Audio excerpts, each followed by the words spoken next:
Hello my dear friends, तो कैसे हैं आप सब लोग। मैं इश्तियाक हुसैन श्रीराम कोचिंग क्लासेस चित्तौड़गढ़ में आपका हार्दिक स्वागत करता हूं। दोस्तों, हमारा चैप्टर प्रतिरक्षा तंत्र जिसकी हमारी 3 क्लासेस हो चुकी थी और आज उसकी चौथी और आखिरी क्लास है जिसमें हम प्रतिरक्षा तंत्र के बारे में या इससे जुड़े रोगों के बारे में, टीकों के बारे में, इम्यूनाइजेशन के बारे में कुछ जानकारी हासिल करेंगे। तो आइए स्टार्ट करते हैं प्रतिरक्षा तंत्र से जुड़े रोग, यानी कि इम्यून सिस्टम से रिलेटेड डिसऑर्डर कौन से होते हैं, प्रतिरक्षा संबंधी रोग, है ना। तो अब देखना प्रतिरक्षा क्या होती है। पहले इसको हमारा जो बेसिक है हम 3 दिनों से जानते रहे, क्या होती है। रोगों से लड़ने की जो क्षमता होती है, यही चीज क्या है, प्रतिरक्षा। ओके, अब इससे संबंधित क्या रोग है, क्या ऐसा क्या हो जाता है जिससे रोगों से लड़ने की क्षमता ही कम हो जाती है। उससे संबंधित रोग क्या होंगे, प्रतिरक्षा संबंधित रोग। जैसे मैं आपको बताता हूँ प्रतिरक्षा संबंधित रोग क्या होते हैं। एलर्जी जो है ये प्रतिरक्षा से संबंधित रोग है। जैसे आप देखो ऑटो इम्यून डिसऑर्डर, जो ऑटो इम्यून डिसऑर्डर है ये प्रतिरक्षा संबंधित रोग है। और इम्यूनोडेफिशिएंसी डिसऑर्डर, देखना एलर्जी जिसे आप समझ रहे हो, हिंदी में इसको प्रतिऊर्जा कहते हैं। ऑटो इम्यून डिसऑर्डर जिसको हिंदी में कहते हैं स्व प्रतिरक्षा विकार। क्या कहते हैं दोस्तों, स्व प्रतिरक्षा विकार या स्व प्रतिरक्षा रोग। दूसरा होता है आपका इम्यूनोडेफिशिएंसी डिसऑर्डर, यानी कि प्रतिरक्षा तंत्र की कमजोर होना, प्रतिरक्षा न्यूनता रोग या इम्यूनोडेफिशिएंसी डिसऑर्डर। और एक है आपकी एलर्जी। तो ये 3 चीजें, हालांकि और भी बहुत सारी होती है, लेकिन 3 चीजों के बारे में एनसीईआरटी में नाम दिया हुआ है, इनको मेंशन किया हुआ है, इसलिए हम 3 चीजों को पढ़ लेते हैं। सबसे पहले जैसे अपन बात करते हैं एलर्जी की। एलर्जी क्या होती है, सुनना दोस्तों, एलर्जी क्या होती है। एलर्जी की बात करें तो कोई भी वातावरणीय कारक जो हमारे शरीर में प्रवेश करने के बाद माइल्ड एंटीजन की तरह काम करे या हमारे शरीर में संवेदनशीलता उत्पन्न कर दे, उसको अपन एलर्जन कहते हैं और ये कंडीशन एलर्जी कहलाती है। जैसे देखना एलर्जन क्या होते हैं, कोई भी वातावरणीय कारक जो शरीर में माइल्ड एंटीजन की तरह यानी कमजोर एंटीजन की तरह काम करे और शरीर इसके प्रति संवेदनशील हो जाए, शरीर के अंदर हाइपर सेंसिटिविटी आ जाए, अति संवेदनशीलता, शरीर में क्या आ जाए, अति संवेदनशीलता, हाइपर सेंसिटिविटी आ जाए, तो वो चीज क्या कहलाएगी, एलर्जी कहलाएगी। जैसे बहुत से लोग बोलते हैं मेरे को इससे एलर्जी, उससे एलर्जी, इस तरह से, तो उसको एलर्जी कहते हैं। अब एलर्जी किसकी किसकी वजह से हो सकती है, हो सकता है देखो एलर्जी पैदा करने वाले जो कारक होते हैं, एलर्जी उत्पन्न करने वाले कारक, एलर्जी उत्पन्न करने वाले कारक, एलर्जी उत्पन्न करने वाले कारकों को क्या कहते हैं, तो एलर्जी उत्पन्न करने वाले कारकों को एलर्जन कहते हैं। क्या कहते हैं, एलर्जन। तो ये अच्छी बात ध्यान रखनी है आपको, एलर्जी पैदा करने वाले कारक एलर्जन कहलाते हैं। अब देखना ये एलर्जन क्या क्या हो सकते हैं, यानी किन किन चीजों से आपको एलर्जी हो सकती है। जैसे बहुत सौ को क्या होता है, स्मेल जो होती है ना कोई, या कोई खुशबू होती है, उस खुशबू से एलर्जी हो सकती है। बहुत से लोगों को धूल से एलर्जी होती है। बहुत से लोगों को जैसे कोई परागकण होते हैं ना, उन परागकणों से एलर्जी होती है। या परागकण क्या चीज होती है, जैसे जो फूल होता है, फूल के अंदर जो फूल का नर नांग होता है उसमें परागकण बनते हैं, और वो मादा, जो फूल का मादा भाग होता है जिसको वर्तिकाग्र वगैरह अंडाशय सारा कुछ होता है, तो वो जो परागकण होते हैं उसमें मादा जनन भाग या वर्तिकाग्र पर गिरते हैं और वो अंडाशय तक पहुंचते हैं और फिर उनमें निषेचन होता है। तो ये फूल का रिप्रोडक्टिव और जो फूल जो है इस पादप का रिप्रोडक्टिव ऑर्गन है। तो जो मेल गेमेट जो होता है, नर युग्मक, वो परागकण होते हैं। आपने देखा होगा जैसे बहुत से फूल को आप ऐसे करते हो तो उसमें से पाउडर निकलता है, कुछ कण निकलते हैं, वही चीज क्या, परागकण। तो बहुत से को ऐसे परागकणों से एलर्जी हो सकती है, धूल से एलर्जी हो सकती है, किसी मौसम विशेष में एलर्जी हो जाती है, या मौसम विशेष में एलर्जी, किसी को जैसे मान लो सर्दी आते ही एलर्जी हो जाती है, सर्दी में कोल्ड से एलर्जी होती है, किसी को गर्मी आते ही एलर्जी हो सकती है, तो मौसम की वजह से गर्मी की एलर्जी हो सकती है, किसी को कोई विशेष फूड जो होता है, फूड आइटम होता है कोई विशेष, उससे एलर्जी हो सकती है। तो ऐसे अलग अलग बहुत सारे कारक हो सकते हैं, और जिन जिन कारकों से एलर्जी होती है उनको अपन क्या कहते हैं दोस्तों, एलर्जन कहते हैं। ये एलर्जी उत्पन्न करने वाले कारक है। अब अपन कैसे पता करें कि एलर्जी है कि नहीं है, एलर्जी का पता कैसे लगाते हैं। तो जो एलर्जन होते हैं, संभावित एलर्जन, किसकी बात कर रहा हूँ, संभावित एलर्जन। जैसे मान लो कोई XYZ कोई भी पर्सन है, उसको पता करना है कि मेरे को एलर्जी है कि नहीं है, या मैं ऐसा नॉर्मल हो रहा है कि सच में एलर्जी है कि नहीं है। तो अपने को यार लगता है कि भाई कि इसकी वजह से एलर्जी हो सकती है। तो जो भी संभावित एलर्जन हो, संभावित एलर्जन, उस संभावित एलर्जन की थोड़ी सी मात्रा लेते हैं और इंजेक्शन के थ्रू हमारी त्वचा में इंजेक्ट करते हैं। कहाँ पर, त्वचा में इंजेक्ट करने के बाद उसका अध्ययन किया जाता है, उसकी स्टडी करते, देखते कुछ हो रहा है कि नहीं हो रहा, कोई फर्क आ रहा है कि नहीं आ रहा है। तो फिर इस तरह से अपन एलर्जन का पता लगाते हैं, एलर्जी का पता लगाते हैं। तो एलर्जी का पता कैसे लगता है, समझ में आ गया। अब पता लग जाए, अब पता लगने के बाद अपन को एलर्जी के क्या क्या सिम्टम्स नजर आ सकते हैं, एलर्जी के लक्षण क्या क्या नजर आ सकते हैं, सिम्टम्स है ना। तो देखना एलर्जी के क्या क्या सिम्टम्स हो सकते हैं, जैसे स्नीजिंग जो होते हैं ना, आपको छींक आना, छींक वगैरह, बहुत सौ को एलर्जी की वजह से छींक आती है। आंखें लाल हो जाती है ना, आंखें लाल होना, रेड आई, आंखें लाल, है ना। बहुत सौ जो आंखों में खुजली होती है, हाँ बहुत सौ को क्या होता है, खांसी चल जाता है, जुकाम हो जाता है, त्वचा पे खुजली होती है और इचिंग होती है और त्वचा लाल हो जाती है। तो इस तरह से आपको बहुत सारे जो है शारीरिक बदलाव देखने को मिल सकते हैं। बहुत सौ को सांस लेने में दिक्कत होने लग जाती है, बहुत सौ की नाक बंद हो जाती है। तो ये एलर्जी के सिम्टम्स बहुत सारे हो सकते हैं ना। अब देखना एलर्जी के सारे सिम्टम्स पता चल गए और आपको एलर्जी थोड़ी बहुत समझ में आ गई होगी। अब देखना एलर्जी की और बात करें तो एलर्जीज कितनी तरह की होती है मेन, वैसे तो बहुत सी टाइप की होती है, लेकिन मेन जो अपन बात करें जिनका नाम बुक्स में कहीं कहीं आ रखा है आरबीएससी और एनसीईआरटी वगैरह में, तो देखना एक तो होता है हे फीवर, 12th एनसीईआरटी, इसमें जो सेकंड चैप्टर है पादप में जनन, उसमें इन है फीवर का जिक्र किया है। देखना दूसरा है अस्थमा, इस अस्थमा का जिक्र आपके 11th की एनसीईआरटी के रेस्पिरेटरी सिस्टम वाले चैप्टर में किया गया है। और एनापाइलेटिक शॉक। अब देखना मैं इन तीन चीजों की बातें करता हूँ। जैसे है फीवर क्या होता है, जिसको हिंदी में बोलेंगे तो है बुखार, किसकी वजह से होता है है फीवर, पराग कणों की वजह से, किसकी वजह से, पराग कणों के कारण। तो बहुत से जो परागकण होते हैं उनकी वजह से आपको क्या हो जाता है, हे फीवर हो जाता है। क्या होता है, परागकण श्वसन मार्ग से आपके नाक में चले जाते हैं और फिर आपकी बॉडी में जाने के बाद वो एंटीजन की तरह काम करते हैं और इसके विरुद्ध आपके अंदर एंटीबॉडी बनती है और फिर शरीर में जो है आपको बुखार वगैरह आना, ये सारी चीजें नजर आती है। देखना हे फीवर का जिक्र वहां पर किसके साथ किया गया, किसके परागकणों के साथ किया गया एनसीईआरटी में, तो वहां पर इनका जिक्र किया गया है गाजर घास के परागकणों के लिए। किसके, गाजर, विशेष रूप से, हालांकि बहुत से परागकणों से हो जाता है लेकिन गाजर घास का वहां पर विशेष रूप से नाम दिया गया, गाजर घास है ना। ये गाजर घास पार्थेनियम जो होती है आपने देखी होगी आपके आसपास के इलाके में। इसके बारे में बताया गया है कि जब भारत में हरित क्रांति चल रही थी उस समय गेहूं का आयात किया जाता था, तो गेहूं के आयात के साथ ही विदेशों से गाजर घास भारत में आ गई थी। ओके, और बाद में इस गाजर घास की वजह से आपको परागकण जो है इसके एलर्जन होते हैं, फीवर कर देते हैं। ओके, एलर्जीज के बारे में। अस्थमा क्या होता है, देखना कोई भी एलर्जन ये आपके शरीर में प्रवेश कर जाए तो शरीर में प्रवेश करने के बाद आपके जो श्वसन मार्ग है इसमें जो ट्रेकिया है, ट्रेकिया, उसके बाद ब्रोंकाई, ब्रोंकियोल, इनमें सूजन कर देता है। देखो ट्रेकिया तो ये वाला, आगे नलियां बढ़ जाती है, ये नली फिर इसकी ब्रांच फिर इसकी ब्रांच, सारी फेफड़ों में जाके ब्रांचेस बटी होती है। तो ट्रेकिया, फिर ब्रोंकाई, फिर ब्रोंकियोल, इस तरह से उसकी आपके श्वसन मार्ग की शाखाएं ये। तो इन ट्रेकिया, ब्रोंकाई, ब्रोंकियोल में एलर्जन के कारण सूजन आ जाती है। क्या आ जाती है, सूजन। समझना अस्थमा क्या होता है मैं बता रहा हूं, समझना। किसी भी एलर्जन के कारण ट्रेकिया, ब्रोंकाई, ब्रोंकियोल में क्या आ गई, सूजन आएगी। तो यहाँ पर जो बीच का रास्ता होगा हवा के आने जाने का, पास होने का, वो रास्ता क्या हो जाएगा, घट जाएगा, रास्ता कम हो जाएगा। कहने का मतलब आपका जो ज्वारीय आयतन होता है वो घट जाता है। ज्वारीय आयतन नहीं समझते तो इतना समझो कि जितनी आप हवा अंदर ले रहे हो, जितनी ऑक्सीजन अंदर ले रहे हो, उस वायु की मात्रा घट जाती है। और अगर उस वायु की मात्रा घट गई तो इसका मतलब आपके शरीर को प्रॉपर ऑक्सीजन, प्रॉपर वायु नहीं मिल पाएगी। तो आप क्या करोगे, उसकी आपूर्ति के लिए तेजी से सांस लोगे, यानी आपका संवातन दर बढ़ जाएगी, संवातन दर बढ़ जाती है। फिर संवातन दर क्या होती है, बड़ी तेजी सांस लेता है। क्यों, ऐसे क्यों करते हैं, इसको बोलते हैं संवातन। तो संवातन दर बढ़ जाती है, ऐसा क्यों होता है, क्योंकि आपके प्रॉपर हवा जो है, ऑक्सीजन जो मिल नहीं पा रही है ज्वारीय आयतन कम होने की वजह से, तो ऐसा होता है।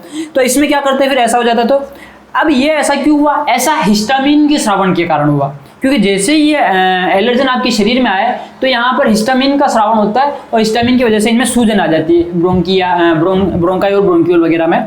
तो आप क्या करोगे, फिर ऐसा होने पर आपको एंटी हिस्टामिन के ड्रग इंजेक्शन दिए जाएंगे या फिर एड्रेनलिन के इंजेक्शन देते हैं। कौन से, एड्रेनलिन के इंजेक्शन इसमें देंगे तो उस रोगी को फायदा हो सकता है और उसके वापस से इसके जो सिम्टम्स होंगे, यानी इनमें सूजन जो होगी, सूजन कम हो जाएगी, वो वापस नॉर्मल कंडीशन में आ जाएगा। अस्थमा, जिसको दमा नाम से भी जाना जाता है, अस्थमा को क्या कहते हैं, दमा। तो ये भी एक तरह से एलर्जी है, ध्यान रखना। और बात करते हैं अपन दमे के बाद एनापाइलेटिक शॉक। ये एनापाइलेटिक शॉक क्या होता है, ये सबसे घातक एलर्जी है। क्या है दोस्तों, घातक एलर्जी, घातक एलर्जी, सबसे घातक एलर्जी एनापाइलेटिक शॉक है। अब ये किस तरह से घातक है समझना। एनापाइलेटिक शॉक में क्या होता है कि कोई भी एलर्जन जो होता है वो एलर्जन आपके ब्लड में चला जाता है। कहाँ पर चला जाता है, ब्लड में। और ब्लड के थ्रू, आपको पता है ब्लड या रक्त तो आपका पूरे शरीर में आ जाता है, तो उस रक्त के द्वारा आपके पूरे शरीर में ये जो एलर्जन है चला जाएगा और इसकी वजह से शरीर में ई एंटीबॉडी की मात्रा बढ़ जाएगी, इसका उत्पादन होगा। तो आपके पूरे शरीर में आईजी, इसके साथ ही मास्ट कोशिका, बेसोफिल्स वगैरह, ये बहुत ही मास्ट सेल या मास्ट कोशिका, बेसोफिल्स, ये बहुत ही ज़्यादा सक्रिय हो जाएगी। और ये हिस्टामीन, किसका? हिस्टामीन तथा अन्य रसायनों का स्राव करेगी। हिस्टामीन व अन्य रसायनों का स्राव करेगी, सिक्रेशन करेगी। हिस्टामीन और अन्य रसायनों का स्राव करेगी। इसकी वजह से क्या होगा कि आपके ब्लड का जो, आपको पता है ब्लड दो चीजों से मिलकर बना है, एक तो प्लाज्मा और दूसरा ठोस अंश। तो प्लाज्मा जो है वो छन छन करके आहार नाल में आ जाएगा। ब्लड प्लाज्मा जो होगा, ये ब्लड प्लाज्मा छन के आहार नाल में आ जाएगा। कहां पर आ जाएगा? आहार नाल में। ब्लड प्लाज्मा जब आहार नाल में आ जाएगा उस समय क्या होगा, आपको वोमिटिंग स्टार्ट हो जाएगी, वोमिटिंग, और फिर आपको जो है लूज मोशन वगैरह ये भी हो जाएगी, लूज मोशन, वोमिटिंग, इस तरह से।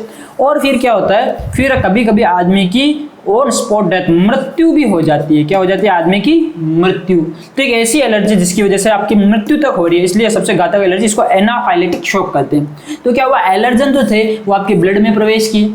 ब्लड में प्रवेश करने के बाद इसकी वजह से आईजीई एंटीबॉडी बनी, मास्ट सेल्स वगैरह सक्रिय हो गई, इन्होंने हिस्टामिन और अन्य रसायनों का सिक्रेशन किया। तो इसके बाद क्या हुआ, ब्लड प्लाज्मा छन करके कहाँ आ गया? आहार नाल में, और आपको वोमिटिंग और लूज मोशन हो गया और शरीर में पानी की कमी हो गई, बाद में मृत्यु हो जाती है। ओके, तो इसके ट्रीटमेंट के लिए क्या करते हैं फिर, एलर्जी के ट्रीटमेंट के लिए तो फिर क्या करते हैं, इसको एंटी हिस्टामिन की ड्रग्स देते हैं, एंटी हिस्टामिन ये ड्रग्स देते हैं। साथ के साथ एड्रेनलिन भी दे सकते हैं, एड्रेनलिन के, और साथ के साथ स्टेरॉइड्स भी दे सकते हैं, स्टेरॉइड्स। तो इनकी वजह से क्या होता है, एलर्जन के जो सिम्टम्स होते हैं वो सिम्टम्स कम हो जाते हैं। मैं नहीं कहता बीमारी जड़ से खत्म होती है, ऐसा नहीं है, इनके केवल सिम्टम्स खत्म होते हैं ना, सिम्टम्स कम हो जाते हैं। एलर्जन जो मैंने बताया ना, बहुत सबको ड्रग से भी एलर्जी होती है। ड्रग क्या होता है समझना, ड्रग्स जैसे आप मान लो कोई एंटीबायोटिक लेते हो, ड्रग्स का मतलब औषधि है ना, एंटीबायोटिक, तो उस एंटीबायोटिक से भी आपको जो है एलर्जी हो सकती है। जैसे पेनिसिलिन जो होता है, इंजेक्शन लगता है तो हर किसी को सूट नहीं होता, बहुत को इससे एलर्जी होती है, तो वो क्या है, एक एंटीबायोटिक है, तो ये भी बहुत बार एलर्जन का जो है काम कर सकता है।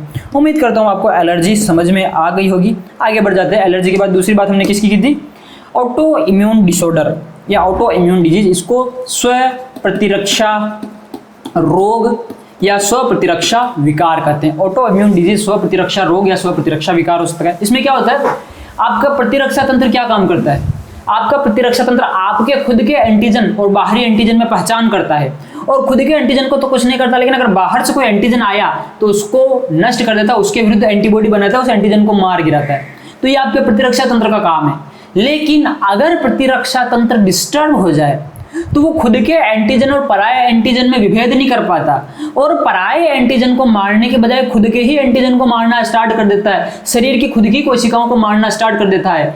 तो यहाँ पर एक तरह से आप देख सकते हो सेना में विद्रोह हो गया जैसे, है ना, कि मारना तो पराया एंटीजन को था और शरीर के खुद के एंटीजन खुद की कोशिकाओं को मारने लग गया। इसी को कहते हैं स्व प्रतिरक्षा रोग या स्व प्रतिरक्षा विकार, ऑटो इम्यून डिजीज। समझ में आ गया ऑटो इम्यून डिजीज। अब ऑटो इम्यून डिजीज बहुत सारे हो सकते हैं, जैसे देखना रूमेटॉइड अर्थराइटिस, इसकी बात करें अपन, रूमेटॉइड अर्थराइटिस। रूमेटॉइड अर्थराइटिस क्या होता है समझना दोस्तों, एक आपके अंदर एंटीजन का सिक्रेशन होता है, विशेष antigen, rheumatoid antigen, rheumatoid factor.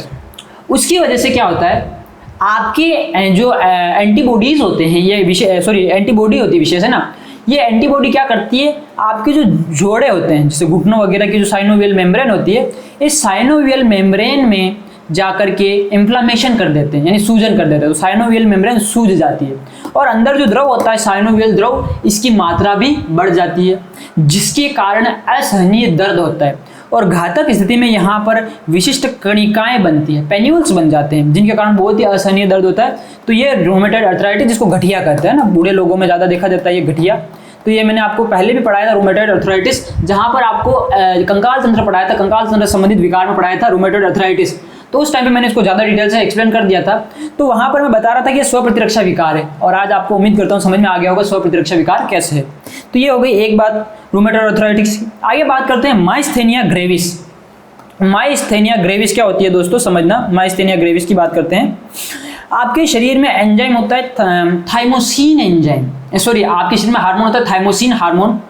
वो थाइमोसिन का जब स्तर बढ़ जाता है तो उस टाइम पे आपके जो न्यूरॉन्स होते हैं, वो न्यूरॉन्स यानी कि तंत्रिकाएं और आपकी मसल्स यानी पेशियां जहां पर जंक्शन करती है, जहां पर जुड़ती है, उसको बोलते हैं न्यूरोमस्कुलर जंक्शन। क्या बोलते हैं? Neuromuscular junction. तो इस रोग में क्या होता है, ये न्यूरोमस्कुलर जंक्शन डैमेज हो जाता है, ये खराब हो जाता है न्यूरोमस्कुलर जंक्शन। तो न्यूरोमस्कुलर जंक्शन डैमेज हो गया तो अब क्या होगा, देखना समझना। आपके ब्रेन में आपने कुछ सोचा और तंत्रिकाओं को आदेश दिया, तंत्रिकाओं के थ्रू वो सिग्नल आपकी मांसपेशियों तक पहुंचा और मांसपेशियों ने वो क्रिया कर ली। तो आपने जो सोचा वो काम आपके हाथ पैर कर रहे हैं क्योंकि मांसपेशियां एक्टिव है। ऐसा कैसे हुआ? इधर से ब्रेन से सिग्नल आया, मांसपेशियों तक पहुंचा, मांसपेशियों तक सिग्नल लाने का काम न्यूरॉन कर रहा था और आगे काम मांसपेशियां कर रही थी। तो जहां पर न्यूरॉन और मांसपेशी कनेक्ट होते हैं उस जंक्शन को बोला जाता है न्यूरोमस्कुलर जंक्शन। और इस माइस्थेनिया ग्रेविस में क्या होता है, ये न्यूरोमस्कुलर जंक्शन जो होता है ये डैमेज होता है, क्षतिग्रस्त हो जाता है, खराब हो जाता है। तो ब्रेन कुछ भी सोचेगा, आदेश देगा, वो आदेश मांसपेशियां नहीं मानेगी, वो अपने हिसाब से काम करेगी। तो इस तरह से क्या हो जाएगा, पैरालाइसिस हो जाएगा। पैरालाइसिस या इसको बोल सकते हैं लकवा। तो ये लकवा रोग हो जाता है। तो माइस्थेनिया ग्रेविस क्या है, एक स्व प्रतिरक्षा विकार है जिसमें क्या डैमेज होता है, न्यूरोमस्कुलर जंक्शन डैमेज होता है। ये भी एक स्व प्रतिरक्षा विकार पूरा हुआ। आगे बात करते हैं हाशिमोटो डिजीज। हाशिमोटो डिजीज जिसको थायराइड सुसाइड बोलते हैं, इसका दूसरा नाम है थायराइड सुसाइड। अब क्या होता है, बहुत सौ के अंदर थायरोक्सिन जो ग्रंथि है, ये जो हार्मोन बना रही है, उस हार्मोन की TH हार्मोन की कमी हो जाती है। थायराइड ग्रंथि जो है इसके द्वारा बनाए गए थायराइड हार्मोन की, थायराइड ग्रंथि द्वारा बनाए गए TH हार्मोन की कमी हो जाती है। तो इस कमी की वजह से आप क्या करते हो, बाहर से इंजेक्शन लेते हो थायराइड के। तो थायराइड के इंजेक्शन बाहर से लिए, तो बाहर से जो थायराइड आया, आपके शरीर का प्रतिरक्षा तंत्र उस बाहर के थायराइड को समझेगा कि ये बाहर का एंटीजन है और इसके विरुद्ध एंटीबॉडी बनाएगा। तो जो एंटीबॉडी बनेगी वो शरीर की खुद की थायराइड ग्रंथि को ही मारना स्टार्ट कर देगी। इसको बोलते हैं थायराइड सुसाइड या हाशिमोटो डिजीज। ओके, आगे बढ़ जाते हैं। Multiple sclerosis. देखना जैसे इस तरह से न्यूरॉन्स होते हैं, ये न्यूरॉन्स है, आपके शरीर में तंत्रिकाएं होती है, ये न्यूरॉन्स है। ये न्यूरॉन का ये वाला भाग कहलाता है एक्सोन और ये वाला भाग कहलाता है साइटोन। ओके, अगर एक्सोन की बात करें तो इसके ऊपर परत चढ़ी होती है। क्या चढ़ी होती है? इसके ऊपर एक परत चढ़ी होती है। ओके, नाम क्या है? Multiple sclerosis. तो ये जो परत होती है, ये परत इसमें डैमेज हो जाती है, क्षतिग्रस्त हो जाती है और यहाँ पर कोलेजन तंतु जम जाते हैं। क्या जम जाते हैं? कोलेजन तंतु। ओके, तो यहाँ पर कोलेजन तंतु का जमाव हो जाना, यही क्या है? Multiple sclerosis. अब इन परतों के मैं आपको नाम नहीं बता रहा हूँ, क्यों? क्योंकि इनकी डिटेल जानकारी अपन ब्रेन वाले चैप्टर में हासिल करेंगे। क्योंकि मैं एक परत यहाँ पर बता दूं, लेकिन यहाँ पर बहुत सारी परतें आएंगी, एक उसके नीचे दूसरी, इनके बीच में नोट्स आएंगे, नोट्स ऑफ रेनवियर वगैरह। तो इनके अंदर आपको कंफ्यूजन ना हो, इस वजह से मैं यहाँ पर कुछ क्लियर नहीं कर रहा हूँ। हालांकि आपको नाम ध्यान रखना है, मल्टीपल स्क्लेरोसिस जो है वो एक ऑटो इम्यून डिसऑर्डर है। आगे बढ़ जाते हैं। हाँ, क्रोनिक एनीमिया। ये क्रोनिक एनीमिया क्या है? लंबे समय तक रहने वाला एनीमिया। इसमें आपका प्रतिरक्षा तंत्र जो होता है वो शरीर की खुद की RBCs को मारना स्टार्ट कर देता है। तो चिरकालिक एनीमिया, क्रोनिक एनीमिया, ये भी क्या है? एक ऑटो इम्यून डिजीज है।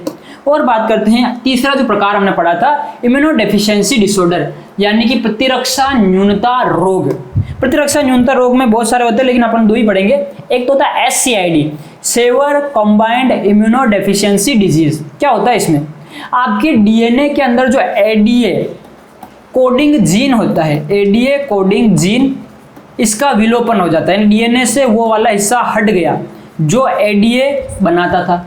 तो इसकी वजह से आपके शरीर में ADA एंजाइम की कमी हो जाएगी। ADA की कमी, एडिनोसिन, ADA की फुल फॉर्म होती है एडिनोसिन डीएमिनेज। तो ADA की कमी हो गई। इस ADA की कमी की वजह से B और T लिम्फोसाइट का परिपक्वन नहीं होगा और इनका विभेदन नहीं होगा। तो ये SCID कहलाता है। ओके, ये एक SCID रोग है।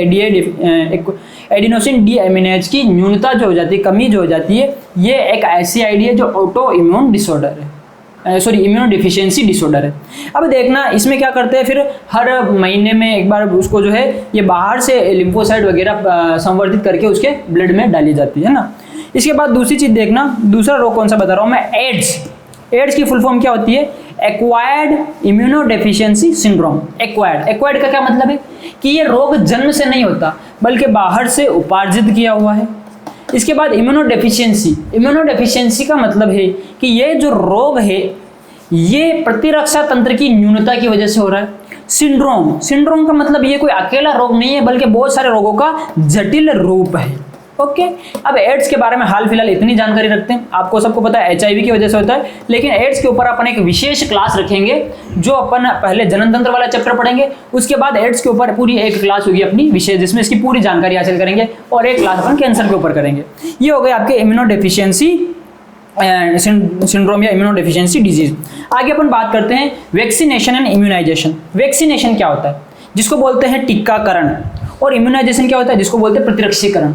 टीकाकरण क्या होता है, बाहर से कोई भी मृत या फिर जो बोलते हैं कमजोर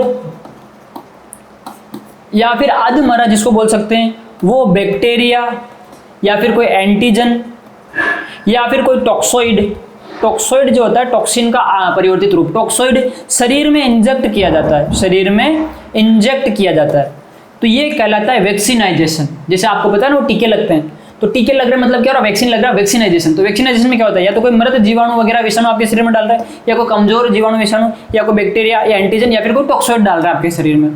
इसके विरुद्ध क्या होगा, फिर आपके शरीर में उसके विरुद्ध एंटीबॉडी बनेगी, और वो एंटीबॉडी बनने के बाद आपका शरीर तैयार रहेगा कि दूसरी बार जब ये जीव हमारे शरीर में आक्रमण करेगा सच में, तो उससे हमारा शरीर कैसे लड़ेगा। तो उसके विरुद्ध जो शरीर में एंटीबॉडी बन रही है, एंटीबॉडी प्रोडक्शन हो रहा है, वो एंटीबॉडी प्रोडक्शन कहलाता है इम्यूनाइजेशन। हालांकि बहुत से लोग इनका एक ही मतलब समझते हैं, लेकिन अपन थोड़ा डीपली घुस के इसका मतलब समझ लिए। वैक्सीनेशन का मतलब तो क्या है, वो इंजेक्शन लगाना जिसके द्वारा आपको ये सारी चीजें आपके शरीर में प्रवेश की जा रही है, और इसके विरुद्ध आपके शरीर में जो एंटीबॉडी बन रही है ये क्या है, इम्यूनाइजेशन यानी प्रतिरक्षीकरण। इसमें एंटीबॉडी प्रोडक्शन होगा आपके शरीर के अंदर, और दूसरी बार जब वो जीव सच में आपके शरीर में हमला करेगा तो उस समय आपका शरीर सेकेंडरी रिस्पॉन्स के लिए तैयार रहेगा। ये सेकेंडरी रिस्पॉन्स क्या होता है, कल की क्लास में इसको मैं अच्छे से समझा चुका हूँ, प्राइमरी और सेकेंडरी रिस्पॉन्स को। ओके, ये हो गई वैक्सीन की बातें। और बात करते हैं फर्स्ट वैक्सीन। फर्स्ट वैक्सीन जो है ये किसने बनाई, तो पहली क्लास में हमने बता दिया था किसने बनाई, एडवर्ड जेनर ने बनाई, एडवर्ड जेनर।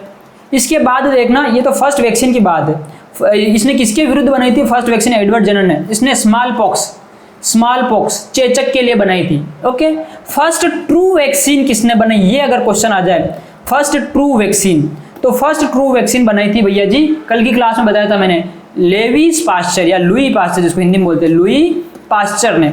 और लुई पास्चर ने किसके लिए वैक्सीन बनाई थी, तो उसने अपने जीवन काल में चिकन कोलेरा के लिए बनाई थी। किसके लिए बनाई थी, चिकन कोलेरा। और इसने किसके लिए बनाई थी, एंथ्रेक्स के लिए वैक्सीन बनाई थी, एंथ्रेक्स।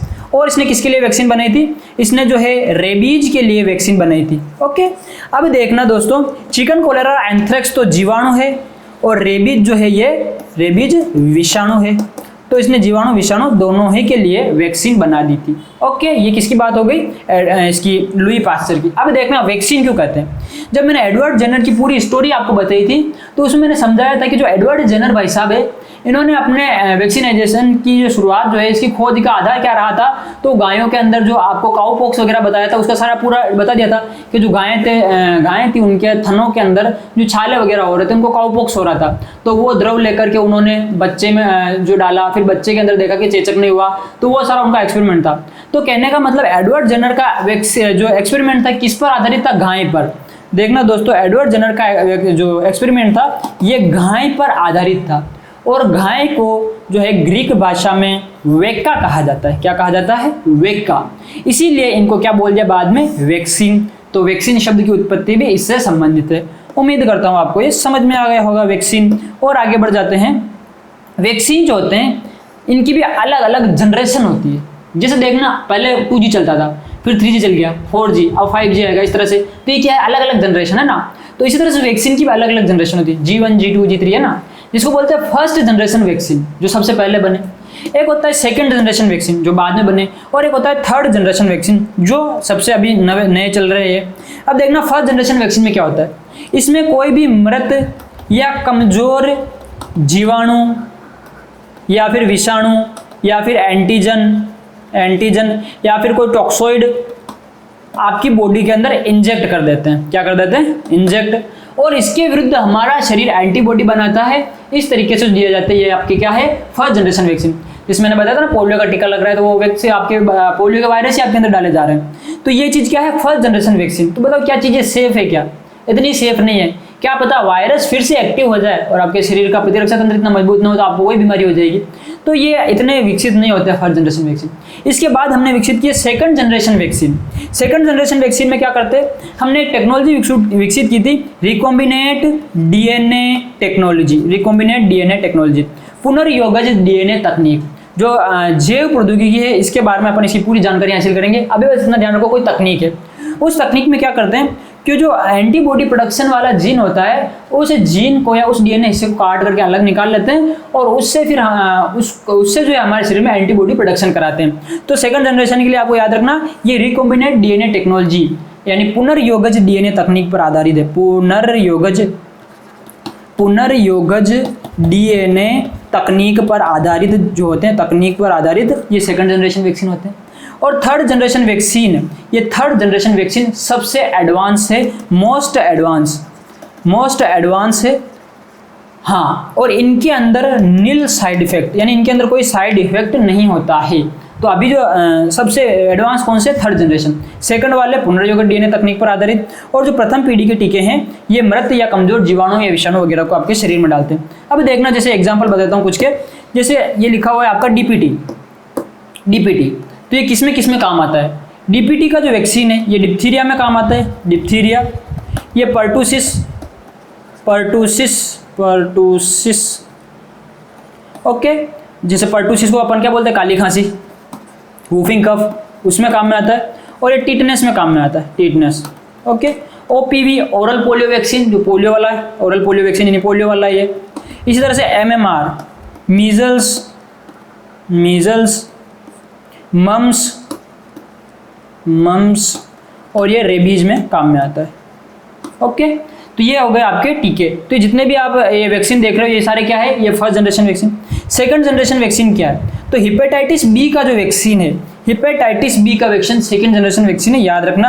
और ये किसके द्वारा बनाया गया है, ये यीस्ट के द्वारा बनाया जाता है। यीस्ट सुना होगा आपने छोटी क्लासों में, जो कवक होता है यीस्ट, उसके द्वारा बनाया गया, एक कोशिकी कवक होता है यीस्ट। इसके बाद देखना थर्ड जनरेशन वैक्सीन, जो ल्यूकेमिया का वैक्सीन होता है, ये ल्यूकेमिया का वैक्सीन थर्ड जनरेशन वैक्सीन है। जो कैंसर जो होता है ना, ब्लड कैंसर, उसको ल्यूकेमिया कहते हैं। तो ल्यूकेमिया का वैक्सीन थर्ड जनरेशन वैक्सीन है।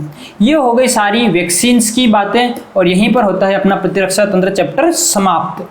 और भी करेंगे बातें किसी अगले चैप्टर की अगली क्लास में। तब तक के लिए जय हिंद और जय भारत।